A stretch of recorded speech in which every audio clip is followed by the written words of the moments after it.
Good afternoon po sa bawat isa. Ah, bago po ako mag-start, gusto ko pong bigyan kayo ng konting background sa ating pinag-uusapan po patungkol po sa the God of Elijah versus Baal, the God of Ahab. Okay? Nakaka-apat na Sunday na po tayong tinitingnan yung power ng the God of Elijah. At dito itutuloy po natin yung patuloy na paniniwala ni Ahab na yung kanyang Diyos ay totoong Diyos. Ngunit sunod-sunod po na ipinakikita ni Elijah, no, there's only one God, and that is the God of Elijah. Dito po sa bansang Pilipinas, napakarami pong religion. May iba't iba pong relihiyon dito. According sa SEC, no, almost 200 po ang religion dito sa Pilipinas. Iba't iba po ang pangalan, iba't iba po ang relihiyon. But the truth is, there is only one God. At ito po ay pinapakita sa Old Testament na merong nagcha-challenge doon sa one true God. Alam niyo po ba, maliban na maisettle mo sa puso't isipan mo na meron lang iisang Diyos at yung nag-iisang Diyos na yon ang aking Diyos. Sa mga Pilipino po, nanguhula sila kung sino ang Diyos na talagang sinasamba nila. Wala silang stand na ang Diyos na sinasamba ko ay yung sinasabi ng Bible na Diyos. Now, there is possibility that your God that was introduced to you came from the wrong source. Katulad ko po, for 21 years, I joined religion, kasama po ko sa religion, but I never encountered the true God of the Bible. Say that word, the true God of the Bible. Bakit ko sinabing true God of the Bible? Sapagkat sa Pilipinas po, may mga kinukonsider na Diyos, but that's not the true God of the Bible. Yun po yung katotohanan. Madami tayong sinasambang Diyos-Diyosan na akala natin ay Diyos. Marami tayong sinasambang mga santo na akala natin ay Diyos. Pero kung babalikan nyo ang Bible po ang magsasabi kung sino yung Diyos na dapat mong sambahin. Because mula pa nung unang panahon, laging nag-i-introduce si Satanas ng false God. Lagi siya nag-i-introduce. Katulad nung nangyari sa time ng panahon ni Elijah, merong nag-i-exist na Diyos-Diyosan ang pangalan ay Baal. In fact, mismong si Haring Ahab ay naniniwala na itong si Baal ay itong Diyos na ito. Ang sa Bible po, pag sinabing Baal, He is the God of storm. He is the God of rain. He is the God of fertility. He is the God of natural resources. Yun po ang ibig sabihin po ng Baal. Sinasamba ito ng mga tao kasi ang lugar nila ay agricultural land. So, ang paniwala nila, dahil meron tayong agricultural business, dapat lumapit tayo kay Baal kasi siya ang Diyos ng agricultural business. Siya ang nagbibigay ng storm, ng ulan, ng tubig para sa ating mga halaman. So, mga tao noon, gumagawa sila ng mga festival kay Baal. Gumagawa sila ng feast kay Baal sapagkat naniniwala sila kapag wino-worship natin si Baal, gumaganti siya kontraktual. Binibigyan tayo ng ulan. Kaya tayo maraming nakukuhang harvest. But God will come and confront that belief. Ngayon, pasensya yung tao pag kinumpront yung belief mo. Biro mo, pinaniniwalaan mo, ikaw si Ahab, hari ka. Pinaniniwalaan mo na si Baal ang Diyos, may mga ribulto ka pa ni Baal, tapos darating yung isang propeta ng Panginoon na si Elijah, walang dalang ribulto, at siya ay i-challenge niya yung Baal na Diyos ni Ahab. Now, I want you to listen very carefully. When God loves you, He will confront your God of your imagination. Pag nakita ng Diyos na ikaw seryoso sa buhay mo, sa pananampalataya mo, pero mali yung Diyos na sinasamba mo, pupuntahan ka ng Diyos at aayusin ang pananampalataya mo. He will begin to introduce Himself to you. Naalala nyo, katulad sa babaeng ito, na seryoso, na sumasamba sa Diyos. Ang problema, false God. So, ang ginawa ng Panginoon, ginamit si Elijah para ipakilala yung kanyang sariling pagka-Diyos. Not Elijah, Elijah is not a God, but the God of Elijah. So, nung time na to, ang unang introduction ng Panginoon para makilala niya yung babae ay yung jar of flour tsaka jug of oil. Hindi nauubos. Nagtataka siya, ba't hindi nauubos samantalang kami mag-ina, may Diyos kami si Baal, isang kain na lang mamamatay kami, hindi kami tinutulungan. Pero itong Elijah na to na may Diyos, bakit niya ako tinulungan? Hindi nauubos ang banga ng flour. Hindi nauubos yung jug of oil. So nagtataka na siya. Kasi he begin to compare yung God na Baal tsaka yung God of Elijah. May tanong ko sa inyo, sino yung pinaniniwalaan mong Diyos? Kinumpare mo ba ito dun sa God ng Bible? Hindi, honest. Wala naman dito magsasabing wala kang Diyos. Hindi ka naman atheist di ba? Pero naitanong mo na ba? Ano pinagkaiba ng Diyos na sinasamba ko kaysa doon sa Diyos na sinasabi ng Bible? Because eventually, the woman who worship Baal, Ahab who worship Baal, will be confronted by the true God. Because God doesn't want you to become a victim of false God. Alam niyo po, sa totoo na pag binasa niyo ang Bible, pag kayo may sinasamba ng Diyos-Diyosan, you are attracting curses in your life. Because the only true God is the one and only God. And that is Yahweh, El Shaddai. Sa panahon po natin ngayon, nag-introduce ang Diyos Ama sa atin sa pamagitan ng ating Panginoong Yesus. So ang mga Pilipino hanggang ngayon, meron siyang kanya-kanyang Diyos-Diyosan. Sabi nga, created after their own thinking. Di ba? So kapag taga-Pangasinan ka, iba Diyos dyan. Pag pumunta ka sa ibang lugar, iba rin ang Diyos doon. So sabi ko, ang Diyos pala nito, depende sa teritoryo. Because there is always a God who represent in every town. But there's only one God. There's no different God. There's only one God. Yung karamihan lang doon, yung mga nag-Diyos-Diyosan. So, dito sa pinag-aaralan natin sa 1 King chapter 17 and chapter 18, si Lord, He begin to introduce Himself doon sa mga taong dapat makakilala sa Kanya. So sa 1 King chapter 18, basahin natin to mga kapatid. May dala ba kayong Bible? Chapter 18 po, verse 1, after a long time in the 3rd year, the word of the Lord came to Elijah, go and present yourself to Ahab. Present yourself to Ahab. Kasi po si Ahab, ito po yung sumasamba doon kay Baal sa false god. And I will send rain on the land. Wait a minute. Magpapadala ako ng ulan.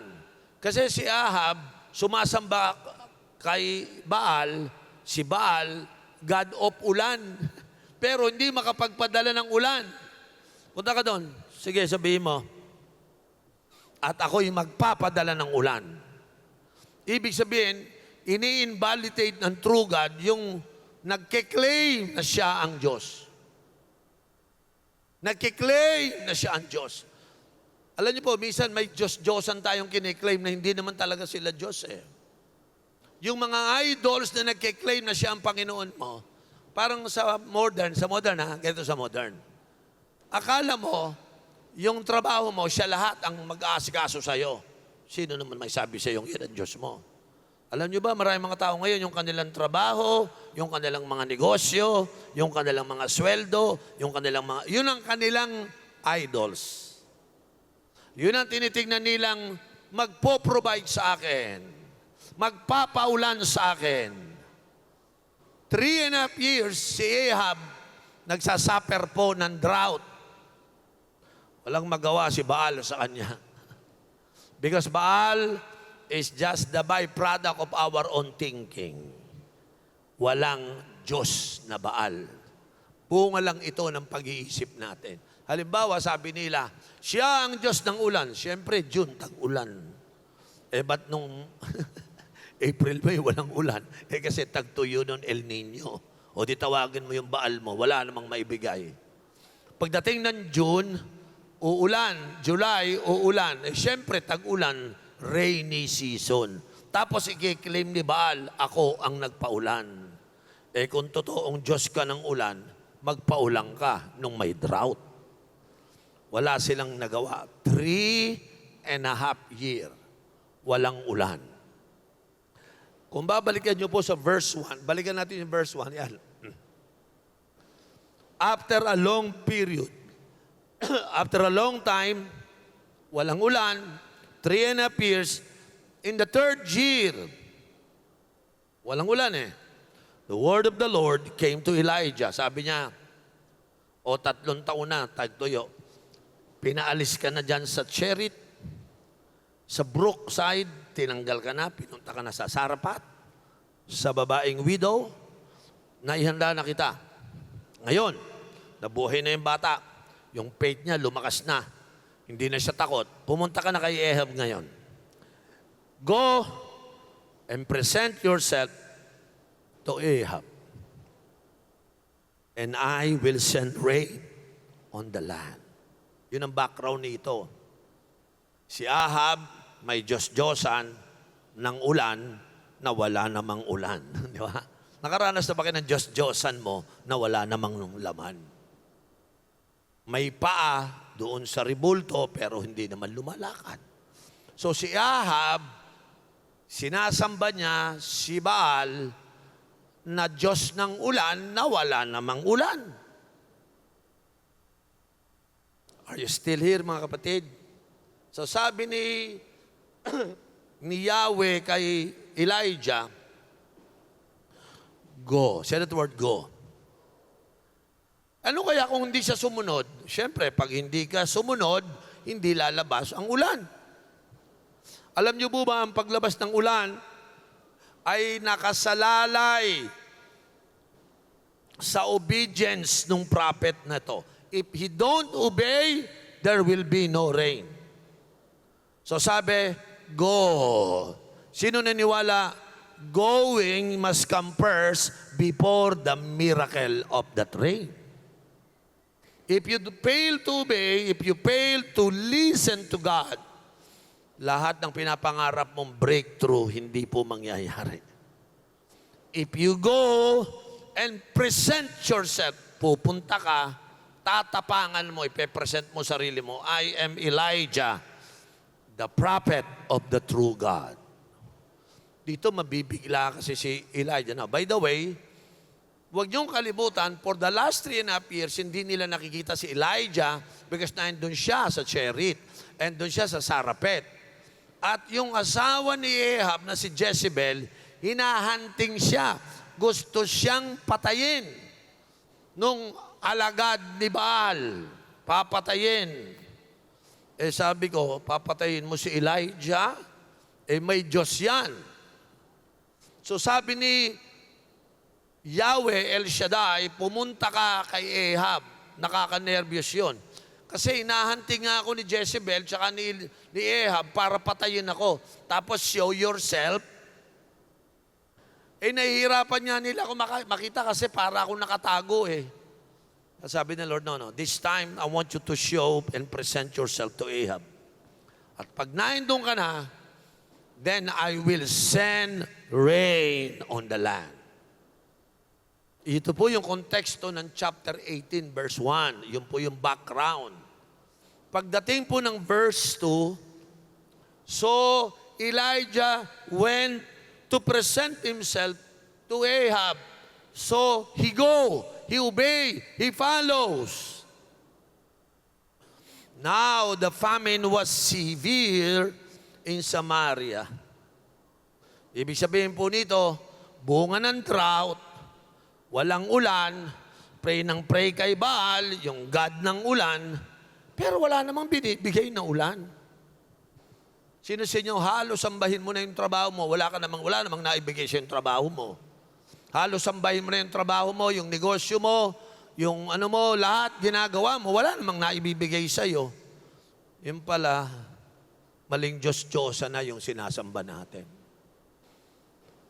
Ano kaya kung talagang totoong Diyos na? Sino sa inyo nakaranas? Nasabi mo sa sarili mo, may trabaho ako, pero ang Diyos ang kompletong magbibigay sa akin. May business ako, pero hindi ko pwedeng asahan yung business ko. Diyos lang ang magbubukas ng pintuan ng langit para umulan sa buhay ko. I think God is teaching us, never ever trust your resources, yung trabaho, yung business.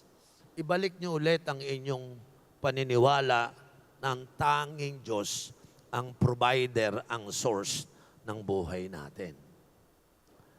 At nung sinabi ni Lord kay Elijah, go, everything is at risk. Puro risk na po yun. In verse 3, the famine was so severe in Samaria, and Ahab had summoned Obadiah. Sino si Obadiah? Isa po itong another man of God.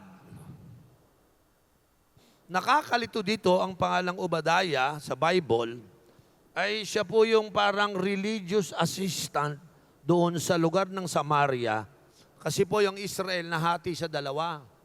Yung isa, paghahari ng Samaritan worshiper. Yung isa naman, yung kalate, North and South North Israel, South Israel. Yung South, yung North po, andun po yung Judah. Yung baba, Israel. So, naging dalawa. Sino yung hari ng Judah? Sino yung hari ng Israel? Naging dalawa po yan nahati. Ngayon, unti-unting sumamba itong si Ahab sa Israel, sa Diyos-Diyosan na si Baal. Samantalang yung Judah, tuloy-tuloy po ang pagsamba sa tunay na Diyos. Nahati yan, tapos naging magkalaban. Si Obadiah sumama dito kay Ahab na naghahari dun sa kalahati ng Israel. Siya po yun. So siya yung parang priest doon. Siya yung parang leader ng spiritual life. So merong tao sa Israel, nung kaharian ni Ahab, na sumasamba sa totoong Diyos, si Obadiah. Pero under control siya ni Ahab. May problema dito. Sabi po ng Bible, tinawag niya si Obadiah, isang palace administrator, and Obadiah was a devout believer in the Lord. No? Dito po, nakita niyo po dito. So si Obadiah ay isang trabahante, pero devoted leader to, sumasamba sa totoong Diyos. So nakikita niyo ba si Ahab, sumasamba kay Baal? Meron siyang tagapagpatakbo ng Israel, at siya po ngayon ay administrator. Devout believer ng Jehovah God. Samantalang sa verse 4, while Jezebel killing of the Lord's prophet, yung asawa ho yan ni Ahab, asawa niya si Jezebel. Notorious po itong babaeng ito kasi laging itong pumapatay ng mga prophet ng totoong Diyos. Si Jezebel po ay worshiper ni Baal. Si Ahab po ay worshiper ni Baal. Sila po ay king and queen sa bayang nila. At ang kanilang administrator ay si Obadiah. Sabi ng Bible, si Obadiah had taken 100 prophets and hidden them in 2 caves, 50 in each, and Obadiah supplied them with food and water. Pinapapatay ni Jezebel at Ahab ang mga prophet of God, including Elijah. So sabi ng Bible, itong si Obadiah, itinago yung 100 prophet, 50 sa isang cave, 50 sa isang cave. May makikita kayo dito, posible ka pala tong man of God o devout believer ng Jehovah God, but at the same time, nagse-serve kay Ahab. Panoorin nyo ito. Bali, ang buhay ni Obadiah ay pinapakita dito na siya ay publicly takot kay Ahab, kaya hindi niya maipakita publicly yung kanyang pagsamba sa Diyos. Pero, privately, tinatago yung mga prophet ng Diyos.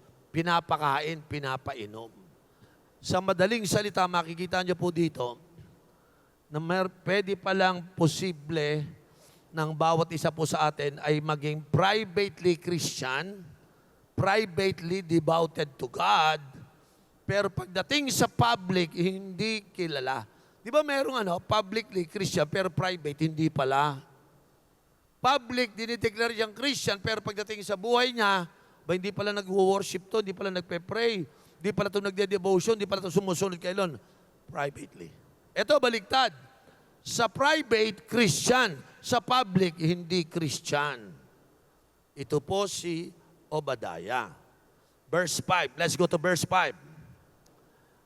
Ahab said to Obadiah, "Grow through the land to all the springs and valley." Punta kayo doon sa mga may spring at valley, sa mababang lugar. Maybe we can find some grass to keep the horses and mules alive so we will not have to kill any of our animals. Ang concern dito ni Ahab ay wag mamatay yung mga kabayo. Bakit? Ang kabayo ay gamit sa sakyan sa gyera. Hindi daw ito pwedeng mamatay. Para wag sila mamatay, yung kabayo, panggera, yung mule, pang-economy. Kaya lang, sabi niya, mapapansin niyo itong si Ahab, dahil 3.5 years na,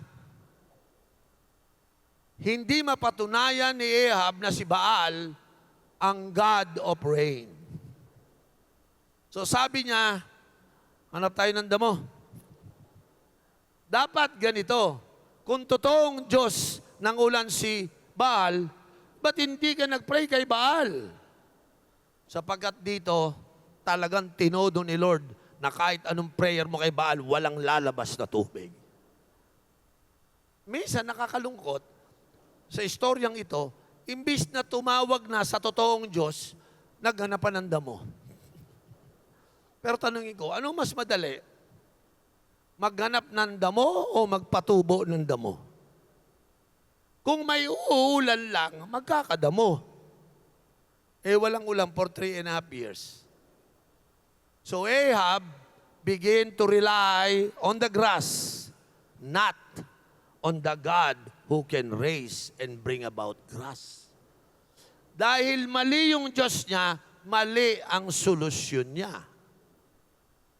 So sabi niya, kayo Obadiah, halika.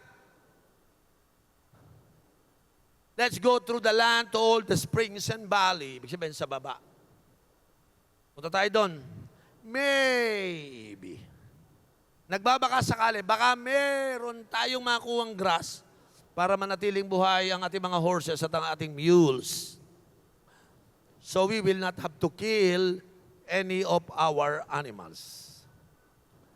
Pagdating po ng verse 6, So they divided the land they were to cover.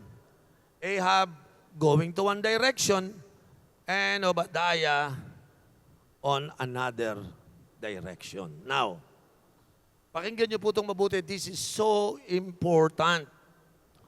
Mayroon akong mga nakikitang life application dito na magagandang i-apply. Dito po sa talatang binasa natin, ang goal dito, paano palalabasin ng Diyos na ang Diyos-Diyosan mo, hindi Diyos. At paano palalabasin ng Diyos na ako ang Diyos nyo. Kasi po, naghiwalay yung dalawang bansa eh. Isa lang dati sila, Israel, naghiwalay. No? Yung kalahati, dahil naghiwalay, sumamba ngayon sa mga Diyos-Diyosan na si Baal. Yung isa, yung Judah, na natiling nasa Diyos ng Israel. Pinipilit ng Diyos na hindi sila Diyos. Si Ahab at ang kanyang Baal ay hindi Diyos. Ito naman mga tao na to, pinagpipilitan na may Diyos-Diyosan. I think kung i-apply po natin ito, dito na po magsisimula yung manifestation parang sa Pilipinas. Pinagpipilitan natin yung mga Diyos-Diyosan na hindi naman Diyos. Sabi mo nga sa katabi mo, huwag mong pagpilitan, hindi nga Diyos eh. Sabi mo sa kanya.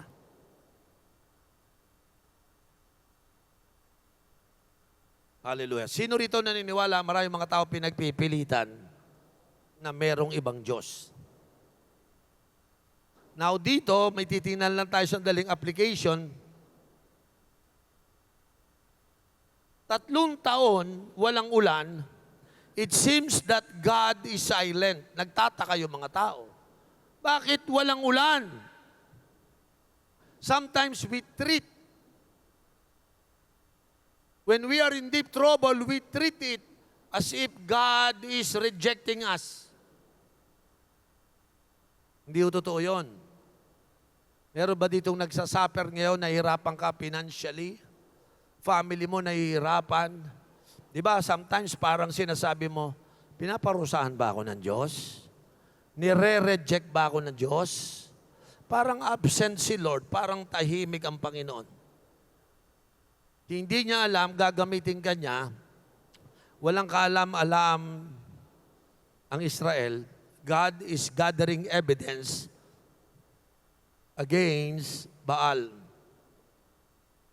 so that you can know through spiritual standpoint. Piniga ni Lord hanggat 3 taon, sige, pipigain ko kayo. Wala kayo makakain, tawagin nyo si Baal nyo. 3 taon, tawag sila ng tawag, wala pa rin eh. Wala pa rin. So sabi ni Lord, yan, dulo na yan. Ewan ko lang kung tumawag pa kayo kay Baal. Dahil wala po talaga. So, sabi ni Lord, malinaw ba? May ebidensya na ba kayo na may Baal? Ngayon, walang ebidensya na si Baal ay Diyos. Para hong tinumba lahat ng paniniwala nila kay Baal. Mga kapatid, gusto ko yung paalalahanan. There is no other God except Jesus. There is no other God. You should never put your hope in any other God. There is only one God. Alam nyo kaya tayo nahihirapan? Pinagpipilitan natin na yung pera ang Diyos mo eh. Yung trabaho, yung negosyo mo, yung bank account mo, yun ang pinagpipilitan mong Diyos. Diyan ka nagtitiwala, diyan ka umaasa, diyan ka tinitingnan mo ang kinabukasan mo sa mga pera, sa trabaho, sa mga negosyo. But they are not God. And God will gather evidence against that. Sabi ng Panginoon, ito ebidensya, 3 taon na kayo sumasamba sa Diyos na yan. Walang ulan. Nabigyan ba kayo ng ulan? Evidence number 1. Wala. Hindi ba nagpe-pray kayo araw-araw? O ba't walang nakukuha? Kasi wrong God. Second evidence. Alam mo, sa totoo lang, yung hirap mo, mga ebidensya yan na mali tinatawagan mo. Marami dito nahihirapan bilang Kristiyano. Kasi pinapakitaan ka na ni Lord ng ebidensya, ang pera, hindi yan ang Diyos mo. ang trabaho, ang pinag-aralan, ang negosyo, hindi yan ang Diyos. Jesus ang tunay na Diyos.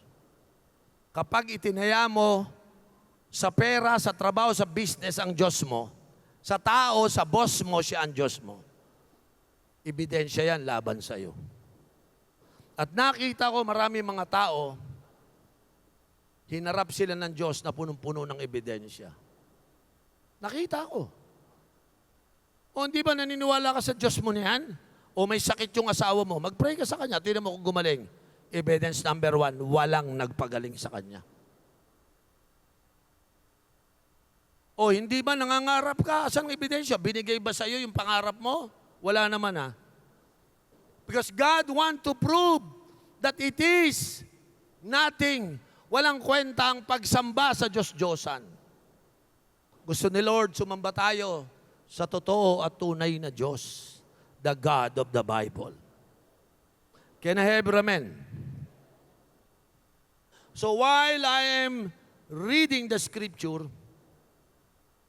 Elijah himself didn't hear anything from God. Ahab, Jezebel, and the whole community of the land don't even hear from God. Walang ginawa si Lord sa kanila, wala kayong ulan, wala kayong halaman. Pag nawalan kayo ng halaman, mamamatay lahat ng inyong alagang hayop. Ngayon, tumawag kayo kay Baal. At diyan na lalabas ang ebidensya na hindi siya Diyos.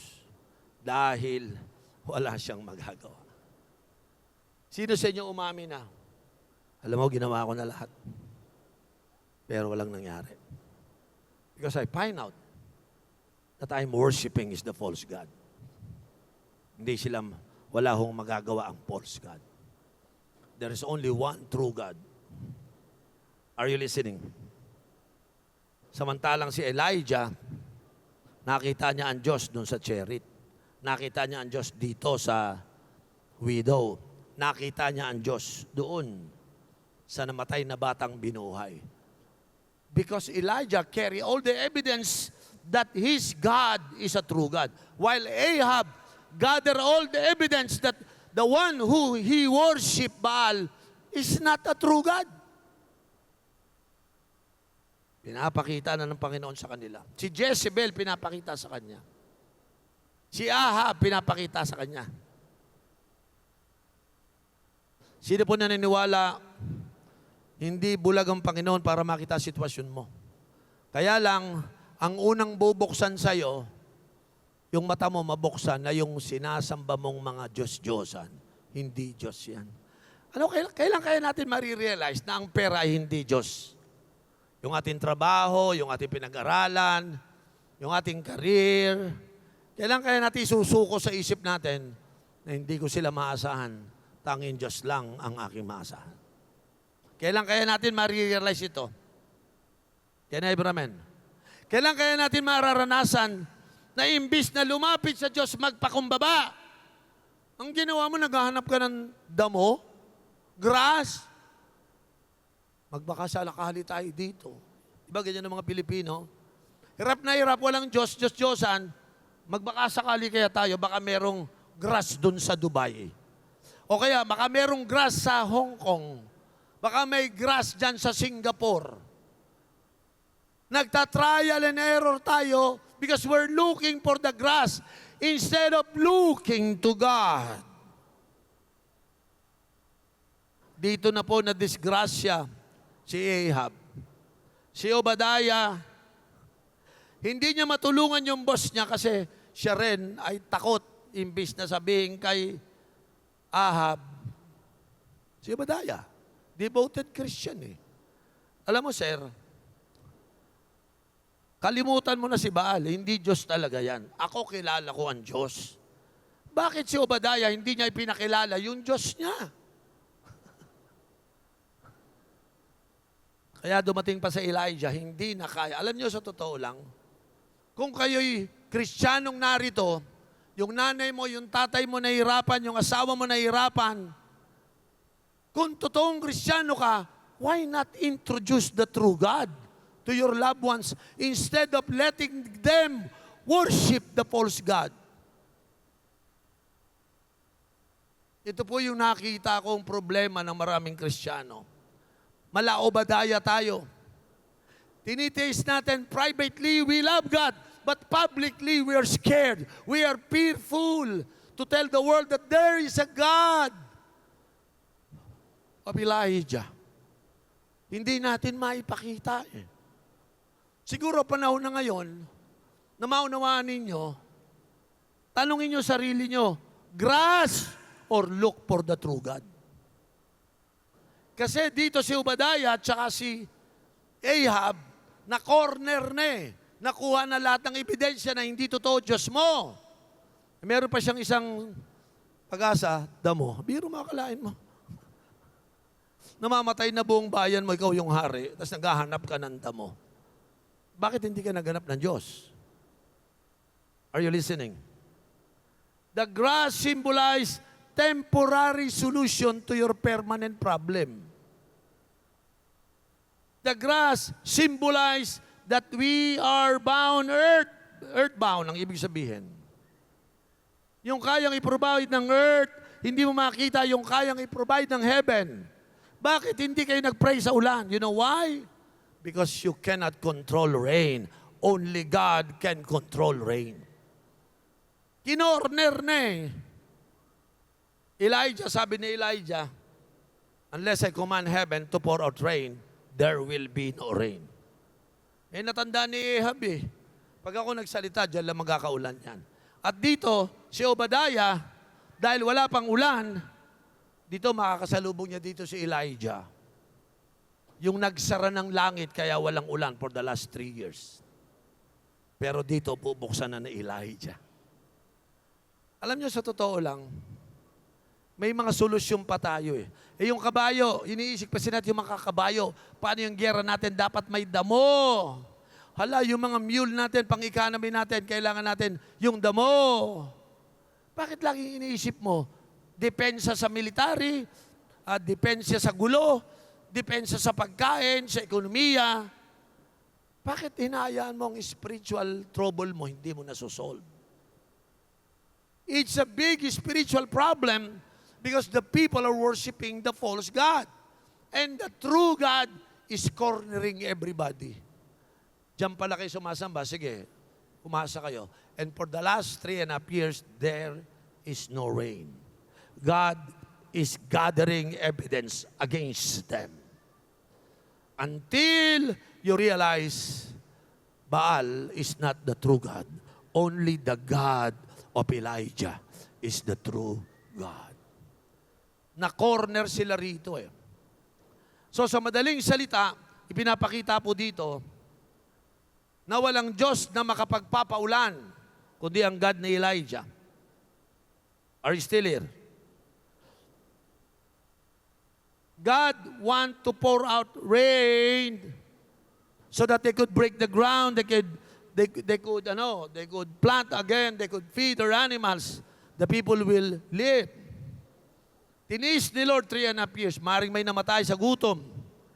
Hallelujah. Pero si Lord hindi niya pinaulan. Iligtas ang kabayo, iligtas ang mule. Sabi ni Lord, mali nililigtas nyo, dapat iligtas nyo ang inyong pananampalataya. Patay ang soil, walang tutubo dyan eh. Hallelujah. Are you listening? Si Obadiah, ang kanyang faith is underground. Wala siya doon sa tinatawag na show yourself faith. Pakita mo naman na mayroon kang Diyos, Obadiah. Hindi niya ipinakita. Si Obadiah ay hero sa 100 propeta na nakakulong sa kuweba. He was so brave in secret. But when it come at the moment for public confrontation, he was paralyzed of fear of Ahab. Kaya nasira po si Obadiah. Okay? Ang ugali po ni Obadiah is that he is faithful in our private devotion. tumutulong, nananalangin, pag nasa office, pero wala po sa public. Dito ko po nakita. Contrary kay Elijah, Obadiah is a man of secret faith, but Elijah from secret to public. Tinago siya. Sabi ko nga may mga hidden moments. There will be a time that God will hide you. And then after He hide you, He prepare you, and then you will gonna be showing up for your assignment. Iba po si Elijah. He was the same in private and in public. Pareho po siya. Sino rito yung mga secret believer? Meron dito nagsisimba, ayaw ipalaw sa nanay tatay, natatakot.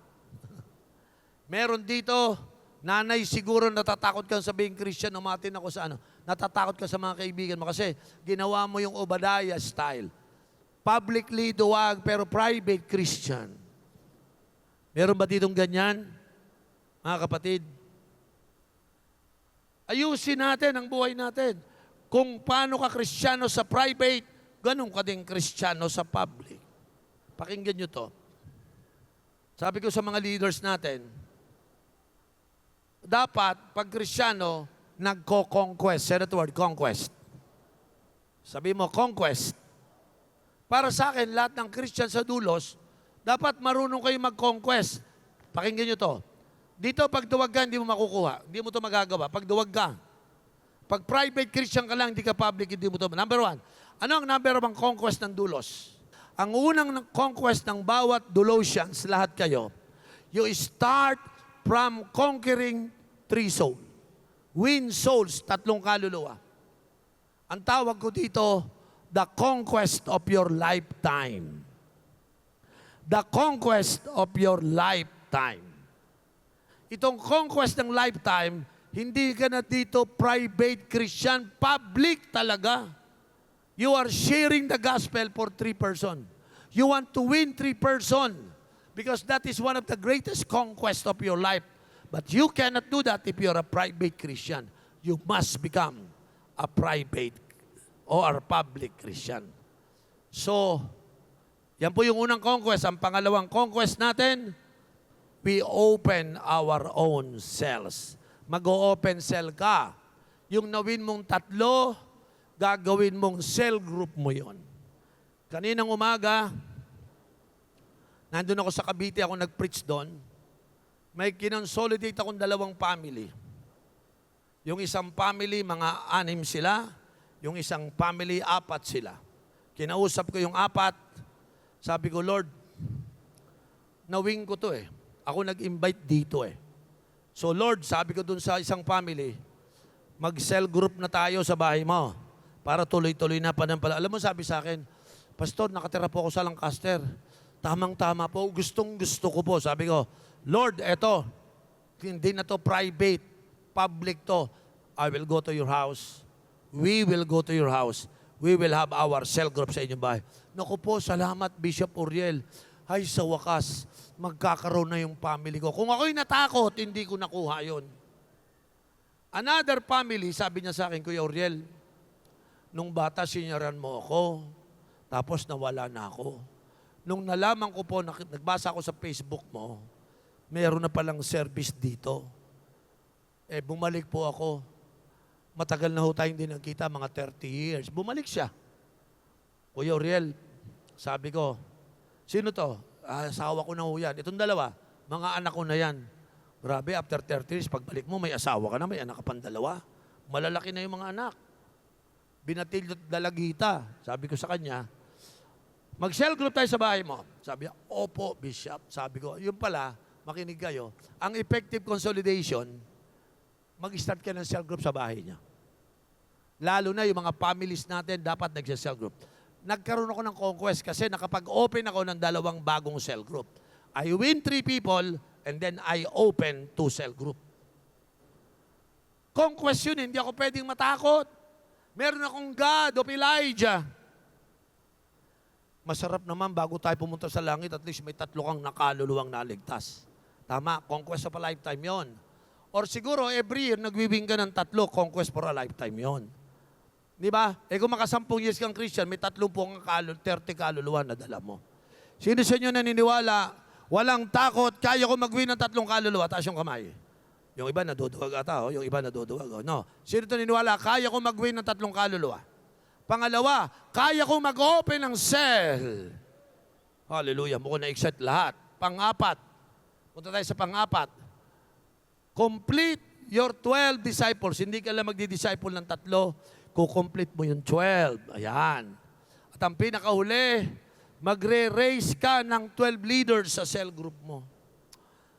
Wow, hindi yan pang-ordinaryo, hindi yan panduwag, pang-matapang yan. Kasi conquest of a lifetime natin to. Sino may natututunan? Taas yung kamay na kaya mo mag-win ng 3 kaluluwa, walang takot, walang sindak. Sino rito kaya mo maniwala this year makakapag-open ka ng cell? Naku, 20% lang eh. Ulitin ko. Sino kayang maniwala kaya mo mag-open ng cell, magiging leader ka? Say amen. Pangatlo, yung cell group mo makukomplete ng 12 disciples. Kayang mag-complete ng 12. Amen? At yung 12 disciples mo, lahat sila magiging sa leader, i-raise mo silang leaders. Ito yung 4 na conquest of a lifetime ng Doulos family. Bawal po, wag po, na private lang ang Christian life natin.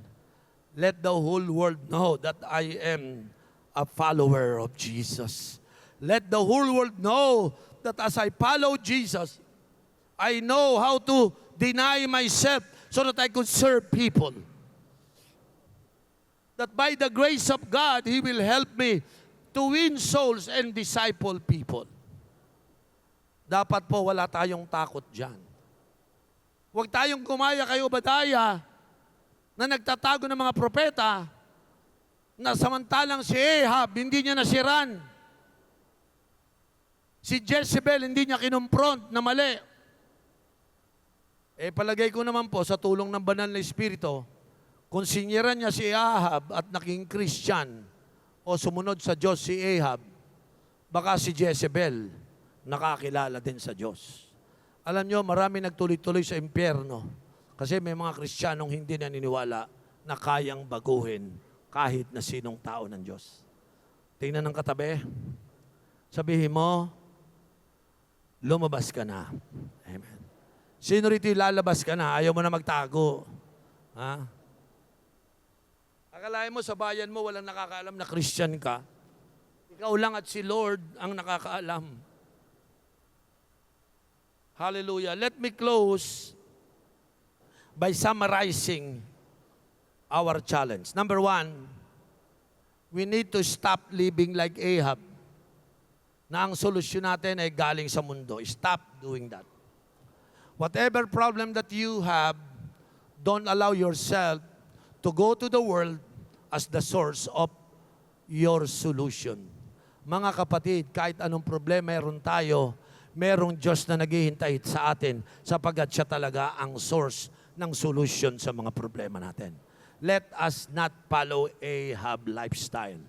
Sabihin mo sa sarili mo, starting today, I will go to the right source, not Baal like Ahab, but I will go to the one only true God, the Lord Jesus Christ. Pangalawa, stop living like Obadiah.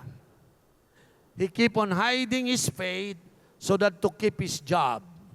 Tinatago niya yung kanyang pananampalataya kasi ayaw niyang mawalan ng trabaho. No, hindi tayo si Obadiah. We are willing to risk our job if that is necessary, just to share to Ahab that, Ahab, your God is not the true God. But I want to introduce to you the only one true God, and that is the God of Elijah. Huwag tayong gumaya kay Ahab. Stop living like Obadiah. But now we start to live like Elijah. This Elijah has operated entirely by Rhema, the spoken word of God. Regardless of the empirical evidence of the dry sky, still he believed that there is a God who will do a miracle. 3.5 years, naniniwala ako kay Jehovah God. But sabi niya, wala pang ipinapakita, pero alam ko gagalaw. Amen? Dito ako magwawakas by telling you, you have to go first before you can experience breakthrough. You have to obey first if you want to see the miracle flows in your life. The Bible said that Elijah go first. Elijah obey first. And because he obeyed, he followed the Lord produced miracle in his life. Meron dito nangangailangan ka ng miracle sa buhay mo. Pero dapat sumunod ka muna. If you want miracle, some of you want breakthrough in your life, you cannot have breakthrough. You cannot have answered prayer. Because when God said, go, as He command, you must be willing to obey first. Obedience is necessary if you want breakthrough.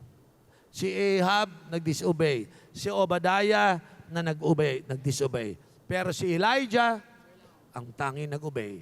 Siya yung nagbukas ng pintuan ng langit para bumagsak ang ulan. And I believe God will do miracles. God will do the impossible. You will experience breakthrough if you gonna obey the Lord. Mga kapatid, sino sa inyo kumbinsido? Wala nang kapangyarihan ng Diyos ni Ahab na si Baal. Na-corner na talaga. Na-aresto. Kompleto na ang ebidensya. The God of Ahab, Baal, is not the true God. With all the evidence, while Elijah, it's confirmed that the God of heaven and earth is the true God. And the true God is the God of Elijah. Mga kapatid, I pray this afternoon, dinidil natin dito yung mga Diyos-Diyosan na hanggang ngayon ay hinahawakan natin. God will keep us, giving us evidence that the God you worship is not the true God. Meron dito mga kapatid, nakalaya ka na sa Diyos-Diyosan. Palakpakan natin ng Panginoon, nakalaya ka na. Alam mo, isa lang ang Diyos, ang ating Panginoon. Si Jesus lang, walang iba. It's not the God of religion. This is the God who command relationship with man. Meron po dito, siguro, pagpasok mo dito, na-realize mo, totoo kaya yung Diyos na sinasamba ko? Oo, katulad ng Diyos lang ni Ahab. And the Lord is trying to corner me. Nagpunta ako dito. Hindi by accident, but it is by the plan of God. Gusto ni Lord, ikaw ay magkaroon ng tunay na Diyos. I'd like you to stand up right now.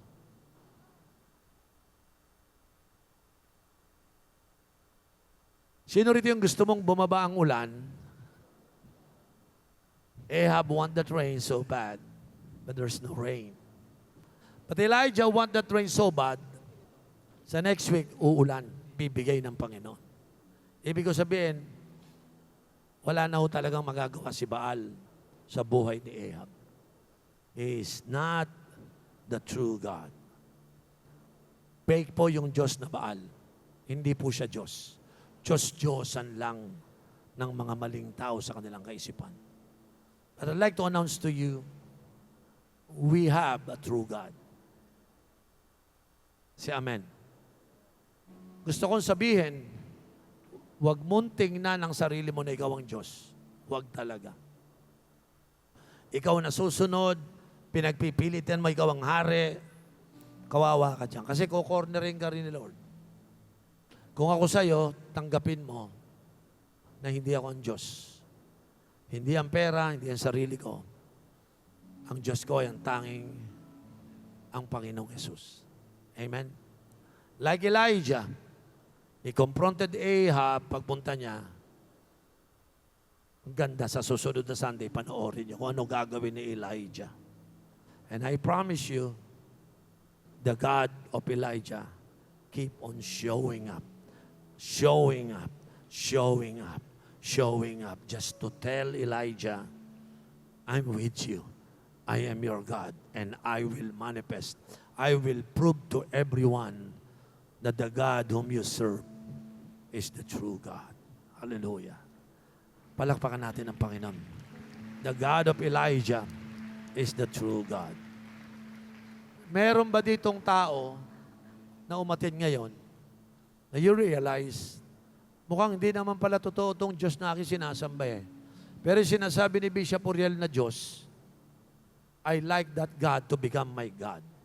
The God of Elijah. If it so happened, this is your first time to hear this kind of message, that you were challenged to worship the only one true God. I want you to give your life, surrender your life to this one true God. And His name is above every name. His name is above every name. And His name, and I want to shout it out with you, His name is Jesus, the God of this world. There is only one true God, and that God whom I worship is none other than my Jesus, my Lord, and my Savior. That is the God I am introducing to you. Hallelujah. Taas yung kamay na magsasabing, I pledge my allegiance to Jesus alone, and there is no other God. Amen. Humanda kayo. The Lord is watching every one of us, and He saw yung nagpo-pronounce ng pledge of allegiance. Kaya mo bang sabihin, there is no other God besides Jesus? Kaya mo sabihin yan? There is no other God except Jesus.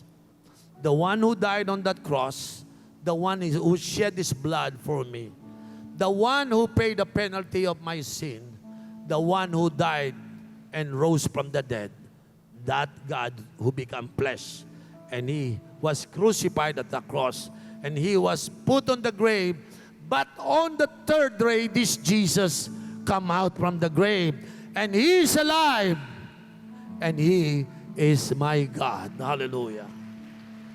Thank you, Jesus. Taas yung inyong mga kamay. Sabihin mo, lakasan mo, I pledge my allegiance. Lakasan mo to the one and only true God. And His name is Jesus.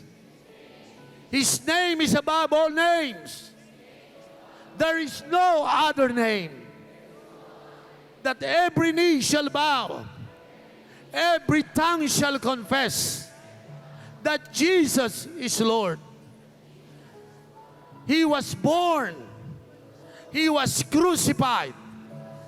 He died, but He raised from the dead. He is alive. And now, He is in my life. He is involved in my life. The one and only true God. There is no other name. Jesus. Jesus is Lord over my life. Hallelujah. Let's just worship our God. Let's just worship Him. Taas natin ang ating, lagay ang ating mga kamay sa puso natin at mag-worship tayo sa Kanya. Let's just worship Him. Kailanman, Panginoon, hindi kami paparis o gagawin na katulad ni Ahab, Lord, na laging umaasa sa mga bagay na ibibigay ng mundong ito. Lord, indeed, today I declare that our life will find refuge in God, the only true God. Ikaw ang aming source ng lahat, Panginoon. Lord, we will never like Ahab.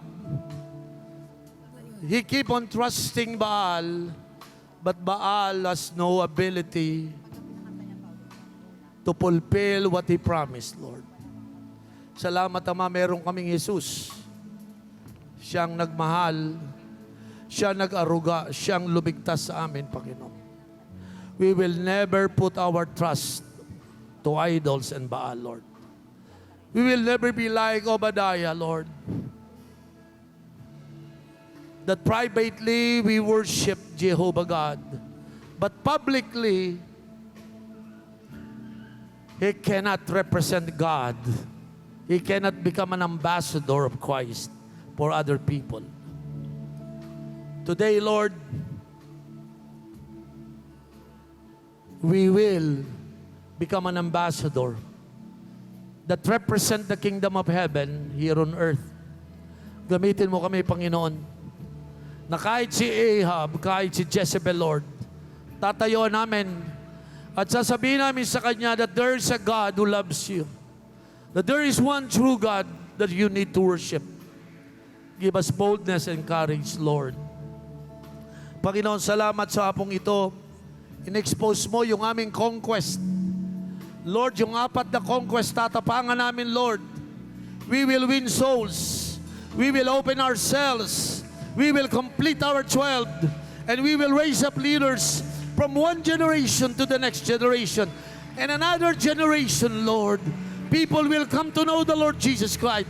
Because without fear, we are fearless, Lord. We are selfless. We will bring the gospel to this nation, O God. Use us, Lord, and empower us. At Ama, like Elijah, give us boldness, Lord. Like Elijah, we are firm to declare that my God is Jesus Christ, the only one true God, Lord, in my life. Sa hapong ito, Ama, we declare, lalabas kami sa lugar na to, we are a worshiper of God. We are all servant of the Lord. Kaya nga po sa araw na ito, tanggapin mo ang bawat isa sa amin. With boldness we cry, we have no other God but Jesus.